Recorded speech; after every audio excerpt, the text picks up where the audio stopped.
monkeys do this. It's the way that kids get their parents' attention when the parents aren't paying attention to them. Dad, come Stop on! it. God damn it. Stop. Fuck. Okay, so let's record the intro now.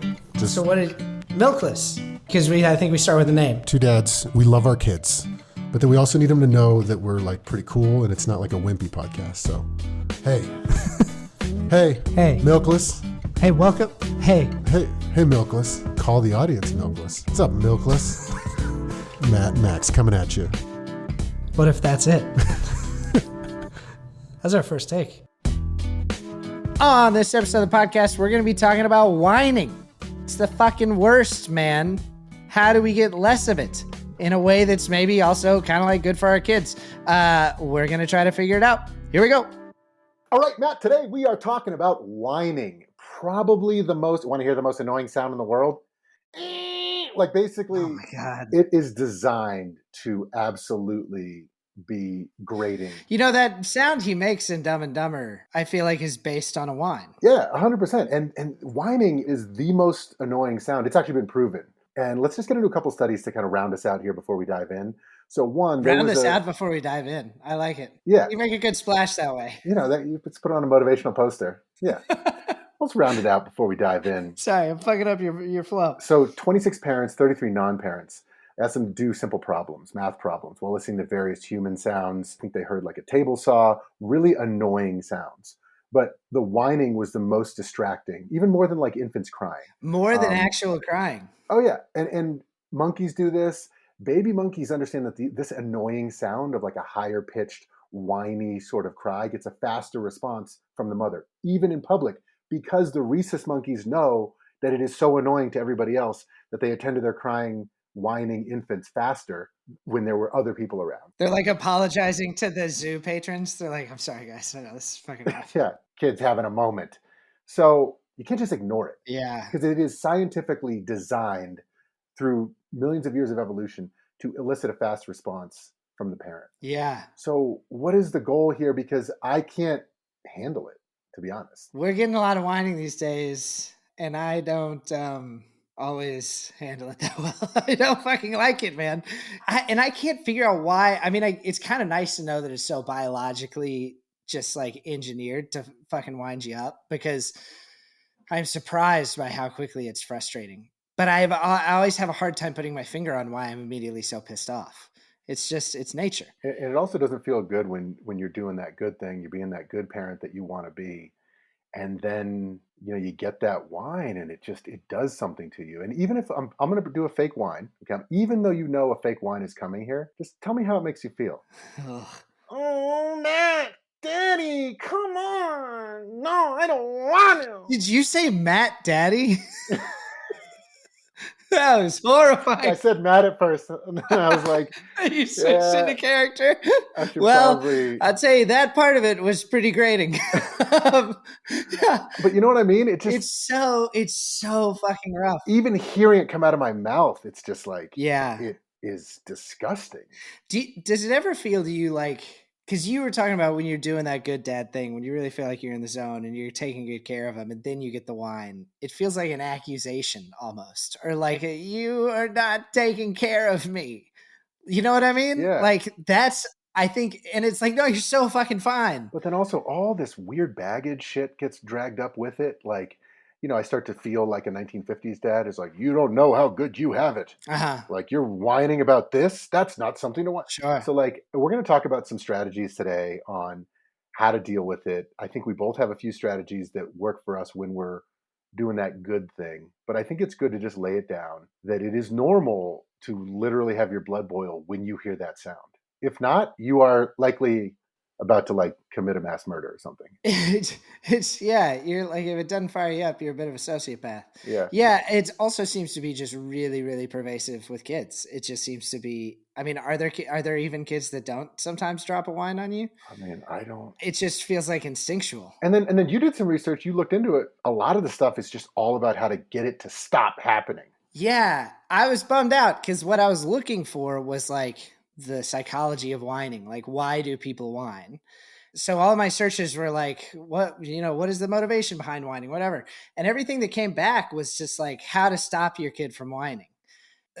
Sorry, this is a bit of a soapbox, but I think that like so often when there's a behavior we don't like, the thought is like, how do we stop the behavior? When the thought should be like, why is the behavior happening? Because there's always a reason for it. And if you can understand the reason and help the kid, like, meet that need, whatever it is, and like best of all, like learn to meet it themselves, then ultimately the behavior goes away. But you know what I mean? It's like we're so focused on the behavior, we don't like think that much about why. Yeah, I mean, in American culture, we're very problem solution. Let's pathologize this, and what's the pill? Yeah. Proverbially or physically. And here's the thing: it's just like everything we say.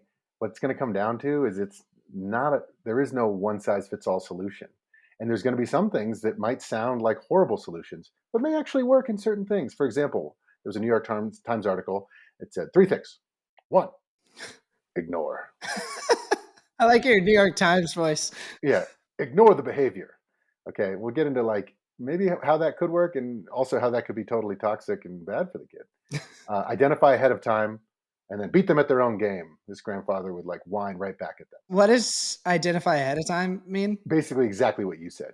See what is causing that whining behavior. Okay. So I thought identify ahead of time was like meet the need before they even start whining. yeah, That's what that means? like basically see it coming. That to me, like that's like, what the best strategy is in basketball is you just make all your shots all the time. That's not helpful. Like, come on. Yeah, but also this reminds me of something that you've helped me with. Identify ahead of time. If you're about to feel that you're getting mad, try to identify those cues so you can off gas. Mm-hmm. Like here's what we're talking about. When my kids whine? When I'm doing distracted parenting, I'm on my phone, I'm answering an email. Just give me a sec, Dad.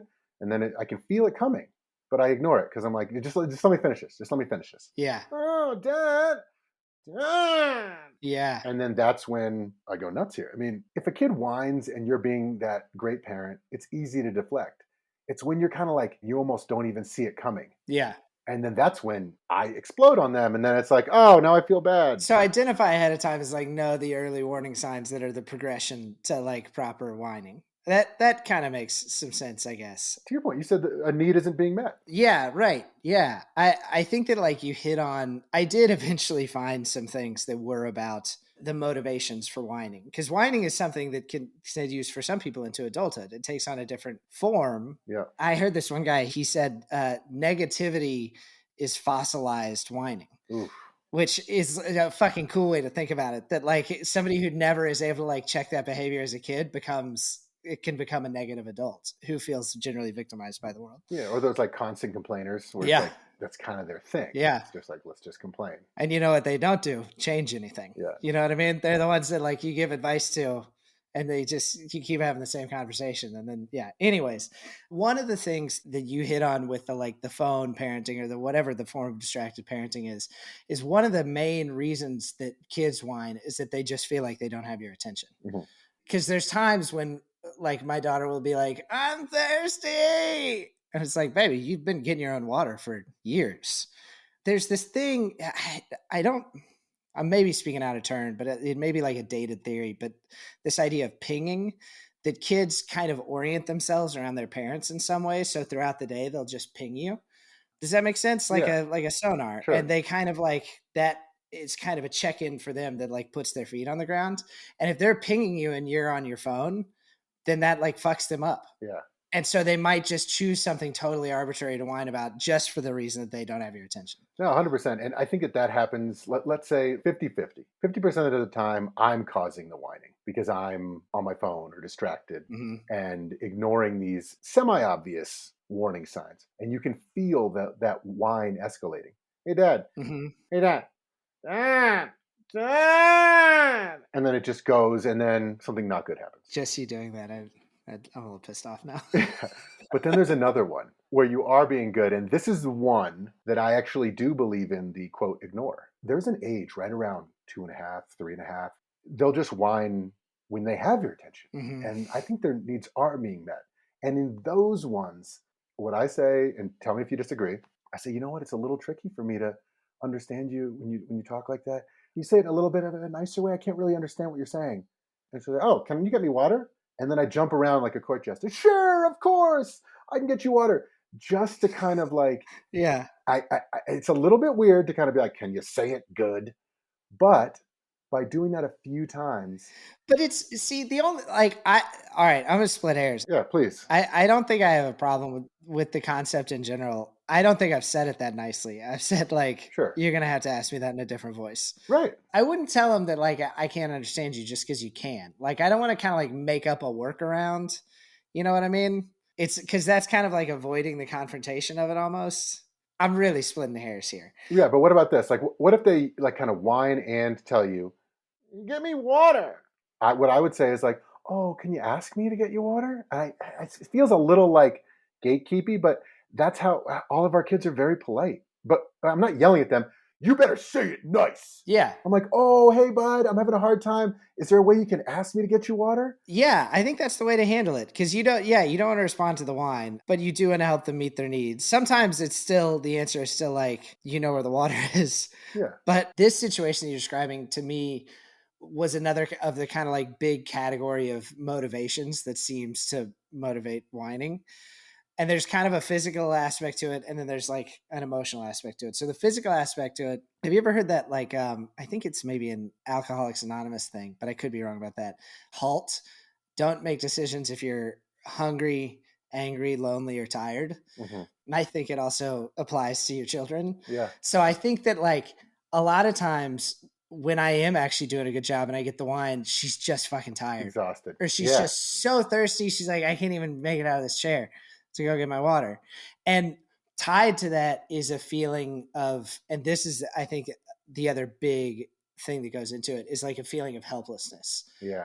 In terms of like an ability to solve the problem, basically. Yeah. Whether that helplessness is actual or just perceived because they're too sleepy. I guess it's like, am I an asshole if even if they're exhausted, I expect them to ask me? No. I don't even make them say please. I just don't like being told for me to get them things. Yeah. If they're like, get me water. If I yell back, we don't talk like that. Then that's a-hole dad. But if I'm like, hey, bud, like, can you ask me? Yeah. They will ask. And then they'll be like, even if they're tired, they'll be like, can you get me water? I just don't like being told what to do. Yeah. I'm not their slave. Yeah. And I'll jump around. I'll get them anything they want. But you got to ask. I think that's great. I think that's the way to do it. And then the whine, though, but here's the thing. I know what you mean. That when I am being that great dad and then I get the whine, of course, she's like totally assed out. The 3-year-old's just like wrecked. Yeah. It's like, I want water. And even if I say like, okay, can you ask her? But can you get me water? I do think the helpful thing about knowing that there's like a physical thing happening, probably just of exhaustion or hunger is the other big one. And like there's the feeling of helplessness is some of the guidance I read just said like start by just naming what's going on actually. Exactly. The thing you told me, are you having a hard time? Yeah, you having a hard time. Your thing, you told me that in episode 2. I say that, I'm getting like goosebumps. That has changed my parenting in a massive way. That's fucking wild. That's so cool. I was meeting a lot of stuff with like head on, Pavlov's dog. I can't understand you. Bitter to do. Maybe with the first child. Sorry, bud. But like as I've got older, it's like, okay, we're a 3-year-old now. It's like, you having a hard time? You need a hug? Just to kind of, because here's the thing, I don't want to justify bad behavior. No, yeah. If I don't want to justify the bad behavior, but I'm seeing the dynamic. She's just totally assed out right now, but I can't give in, or else I am. I'll change the subject into, you having a hard time. Yeah. And we just start talking about that. And then I can console her about having a hard time. And we're not talking about the water. And then I didn't give in. Yeah. It's funny. It's so grating and often so unjustified. Like when they whine about water when they're 3 feet from their cup. Yeah. Like my daughter will ask me for things that she is much closer to than I am. Like when I'm clearly like doing something else and she'll do it in that whiny voice. It drives you through the roof. I'm also like, I feel like I'm really talking about trying to, understand my kid a lot, but I handle this so shitty so often. And that does not take the form of like, oh, could you say it? Like, I don't understand you. That takes the form of like, I'm not doing that if you ask me that way. That's still pretty nice to really set the low water mark or the high water mark, whichever way you want to look at it. Because of Milkless, I think I've been such a good dad. I have not screamed at my kids in 6 months. I mean, I've just been acing it, but I yelled at my daughter. It was just a perfect storm. And it's like something that you've said, the Mike Tyson quote, like, everyone's got a plan until they get punched in the face. I was doing something for work. My computer froze right as I had done like 90 minutes of work. That froze. I realized that I had to go to this Eskimo race that night. 5 minutes later, the babysitter's coming. I'm not dressed yet. My daughter needs to eat. She's not eating. She's whining, refusing to eat. I fly in there, 10-second, like, okay, honey, have a bite, have a bite. Let's have a bite. She was like, and I could have diffused that bomb if I had just 90 seconds. Yeah. But I'm like, okay, you take a bite. I'm going to go run, get dressed, and then I'll be back. And I go back, check my computer. Yeah, still frozen, still crashed. Lost that 90 minutes of work. Run back out. We're leaving in 2 minutes. She still had not taken a bite. I'm like, can you take a bite? And I still thought I was cool. But the whine put me over the edge. And she goes, I don't want. And I just screamed at her. I'm like, eat your food. Yeah. Immediate crying. My wife looks at me. She like points to the other room, like, not helping, bro. I go back in, get dressed, all sheepish. I come out moping, like, sorry, honey. Like, oh my gosh, blah, blah. But that whine is what put me over the edge. Yeah, dude. Yeah. I can't think of what else would have done it. Perfect storm. It's not that the whine caused it. I caused it, 100%. But that was the straw that broke the camel's back. That sucks, man. I'm sorry that happened. It sounds like about what I probably would have done. It's just like I thought the like losing it was like, You thought that was behind you? yeah, like, oh, we're doing Milkless, like we're talking about it so much. Yeah. I'm just like really getting better here. Like we're just killing it all the time. Yeah, that's a good, maybe a good thing about parenting. It doesn't let you get too cocky. I also feel like I haven't really hollered at my kids in a while, but I had a fight with my daughter last night. It's just not uncommon. And I feel like almost every time we have a fight, I fuck at least one part of it up. Yeah. I feel like my failure rate is very high and in both big and small ways, you know? Yeah. But I mean, sidebar, the thing that you said, you found that study that was like, look, if you're nailing it 30% of the time and you mess up 70, as long as if you lose it or you're kind of an asshole, you in earnest apologize, and not like a underhanded, like, sorry, but you've been kind of an a-hole back there. If it's like actually like, yo, dad. Can you imagine talking to your kid that way?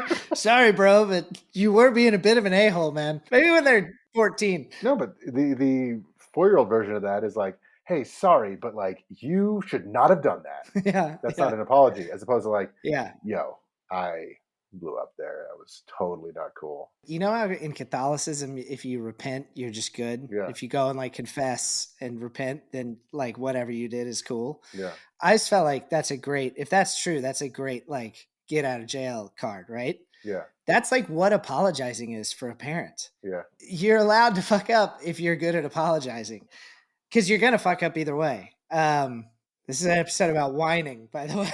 And now we're like whining, ladies and gentlemen. Apologizing whining to our own children about all of our errors. Yeah. But yeah, that's the Catholicism thing's maybe a weird reference. I guess what I mean is like, it is amazing how far an apology goes toward repairing a fuck up. And yet we so often don't do it. I don't know. It just feels like if you can kind of swallow your pride and do it, you just buy yourself so much more room to be fallible. And also it shows your kids your true self.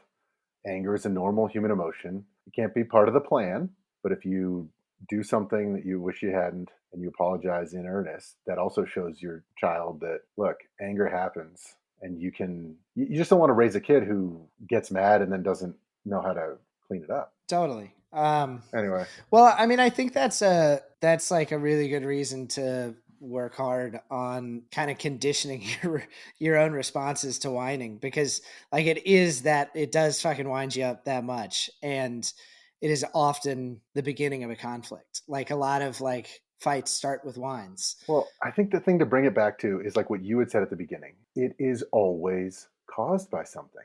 If you take that approach, like every time I get in the car, I will wear a seatbelt. Every time a child whines, there's a reason. And here's a study to kind of round it out for you. Let's dive in, Maxie. Yeah, let's round it out and dive right in here. So this study tested the ability of whines in child-directed speech to attract the attention of listeners. Okay. So I don't know how this study actually works, but they took some parents, 2 very dull stories, each playing into a separate ear. Okay.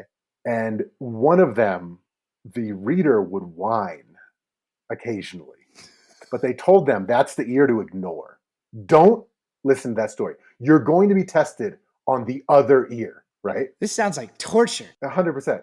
They remembered the whiny ear they were supposed to ignore way better than the other ear. Wow. So again, to bring it back and round it out, biologically, we hear the whining more. I mean, how many times have you been ignoring your kids? Apologies, like, listen, we're all good parents out there.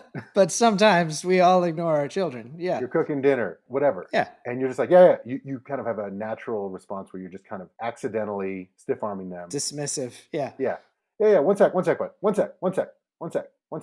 The minute they hit that high pitch, you can't ignore it. You know what I mean? Well, and what an experience for them, because they go from getting nothing, and then suddenly they get a lot. Yeah. Because you're like, yeah, what's it? What?